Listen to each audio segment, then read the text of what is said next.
Fatou se tenait devant le miroir, ajustant sa robe avec un mélange d'excitation et d'appréhension.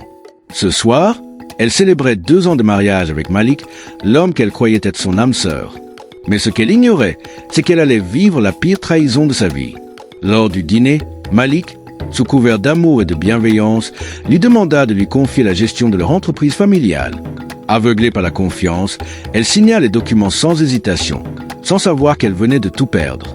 Le lendemain, lorsqu'elle se rendit à son bureau, sa carte d'accès ne fonctionnait plus. Les employés évitaient son regard. L'assistante, hésitante, lui annonça la terrible nouvelle. Malik avait pris le contrôle total de l'entreprise. Elle se précipita dans le bureau du directeur financier. Les comptes étaient vides.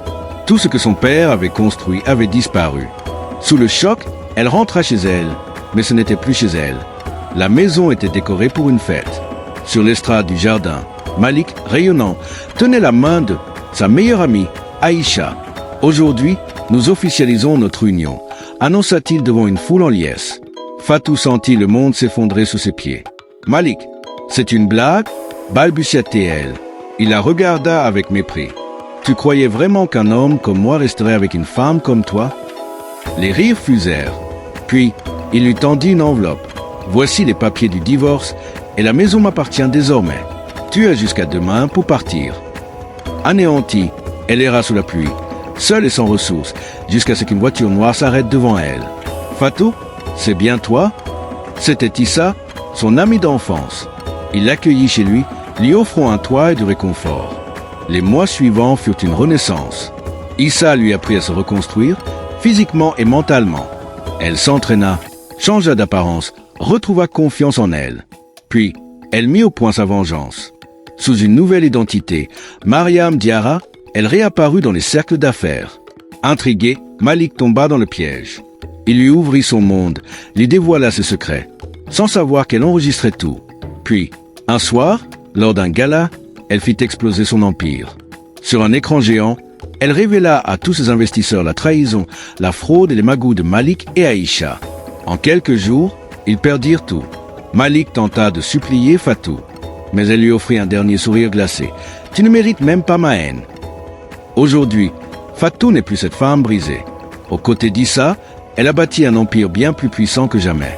Son plus grand triomphe, ce n'est pas la vengeance, mais sa propre renaissance.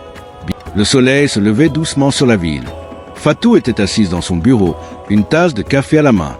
Son reflet dans la vitre lui renvoyait l'image d'une femme transformée. Elle avait gagné, mais alors pourquoi ce vide persistait en elle? Son téléphone vibra. C'était Issa. « Fatou, il est temps de passer à la prochaine étape. » Elle savait de quoi il parlait. Détruire Malik n'était que le début. Maintenant, elle devait reconstruire son propre empire. Quelques heures plus tard, elle entra dans une salle de réunion luxueuse où l'attendaient des investisseurs. D'une voix calme et assurée, elle déclara « Messieurs, je ne suis pas venu quémander votre aide. Je suis venu vous offrir une opportunité. » Les regards s'échangèrent. Sa réputation la précédait. Elle n'était plus Fatou, la femme trahie. Elle était Mariam Diarra, une femme d'affaires redoutable. Les jours passèrent et son entreprise grandit à une vitesse fulgurante. Les investisseurs affluaient, séduits par son charisme et sa vision. Malik, lui, sombrait dans l'oubli. Ruiné, abandonné par Aïcha, il tenta de la contacter. Un soir, alors qu'elle sortait d'un gala, une silhouette l'attendait dans l'ombre. Malik, méconnaissable, la supplia. « Fatou, je t'en prie, aide-moi. J'ai tout perdu. » Elle le fixa un instant, impassible. « Tout ce que tu as perdu, tu l'as volé. Ce n'était jamais à toi. » Il posa une main sur son cœur. « Je t'aimais ?» Elle esquissa un sourire froid. « Non, Malik, tu m'as utilisé. Même moi, je me suis reconstruite. » Sans un mot de plus, elle tourna les talons et s'éloigna. Ce soir-là, Fatou comprit qu'elle n'avait jamais eu besoin de vengeance. La véritable victoire, c'était de devenir inatteignable. Dans la voiture, Issa la regarda avec un sourire. « Alors, qu'est-ce qu'on fait maintenant ?» Elle posa son regard sur la ville illuminée et répondit « Maintenant, on bâtit un empire.